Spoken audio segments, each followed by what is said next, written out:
Hello and welcome. This is Jennifer Wycliffe, and I'm here to talk to you about my second segment, which is whole grains. My last segment, I talked about the NOVA classification system and how we classify foods relative to processing. So what I'd like you to remember about that group, about all those groups, is that group 4 is the ultra-processed group, and we said that that was the group with ingredients and products designed to help them stay on the shelf for a very long time. Those products in that group also are the most deleterious to health. So let's talk about whole grains, because there's a lot of kind of throwing that phrase around, and I'd like to talk about it mostly in the context of that ultra-processed group. So first thing we have to say is, what are they? What are those whole grains? Well, whole grains are made up of 3 different parts. In other words, I'm not going to go through all those parts because I don't have the time, and number one, I don't know that it's really integral to this conversation, except to say that when we say whole, we mean all 3 of those components and not the inedible part. And so that begs the question, what are these? Well, some of these we're familiar with. On this list, you can see we know corn and oats and wheat and buckwheat and bulgur. We know all those things, and there's also some ancient grains that we may not have as much familiarity with. And these grains are available at specialty stores and lots of different ways to cook them, put them in salads, that kind of thing. So what do they bring in terms of benefits? Because they're just outstanding. And I think one of the most compelling parts of the consumption of whole grains is that it makes you feel like you ate something. So unlike those products in group 4 that don't really give you any sense of satiety, whole grains do. So we look for those. I think as consumers, we're kind of paying attention in the whole grain department. And with that said, the problem with that is that food manufacturers are paying very close attention too. And so they're just constantly trying to fake you out. And what I mean when I say that is that you could have a product like Sun Chips, and they say 100% whole grain. It looks pretty redeemable, doesn't it? Also heart healthy. Are you kidding? Oh, well, man, I'm game. Well, you know, the truth about Sun Chips is that they are a corn product, so they have whole corn in them, but it's an extruded product squashed into a mold and then fried.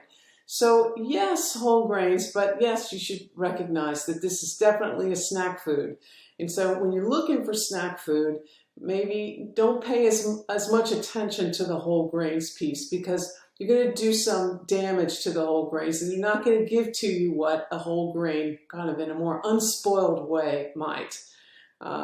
So if we move over to Belvita, you can see that they do make a claim regarding whole grain, and that claim is relative to a whole grain flour being added to the product. Yes, it's still ultra-processed. Yes, those preservatives are still there, trying to keep that product on the shelf for as long as possible. So you can see that, you know, whole grain flour can be added to anything, but we're still in the ultra processed category. The American Heart Association doesn't want, your daily calorie of ultra processed foods to exceed 40%, which is, in my opinion, a lot. And I'm not sure I could get away with 40%, but many people try to exist solely on ultra-processed food, and so that's what's causing this, this surge of health problems that we're seeing and have been seeing for quite some time. So if we took a whole grain product and then kind of, deconstructed it, if you will, you say, okay, well, here's microwave popcorn. Let's back up and say, well, popcorn is good, right? That's the good part of that product. And so if we just took the convenience aspect away and said, all right, well, we're going to buy our own oil to pop popcorn on the stovetop and maybe add some salt. And then we've backed away from an ultra-processed food into a processed one, which your body has more ability to recognize. The same is true of this pizza crust. And I've tried this Flatza product. It's available at specialty stores. I think I found it at Whole Foods. But the other pizza crust is designed to stay on the shelf. Now, mind you, the Flatza is probably still in the processed category, but it is not full of preservatives designed to keep it on the shelf. And the same is true of, crackers, cookies, etc. Sometimes what it requires is being a smart consumer and paying attention to what the food marketers are trying to keep you from paying attention to. So with that said, we want to concentrate on increasing the consumption of whole grains while decreasing those ultra-processed foods and keeping those at below 40% of your total daily calorie intake.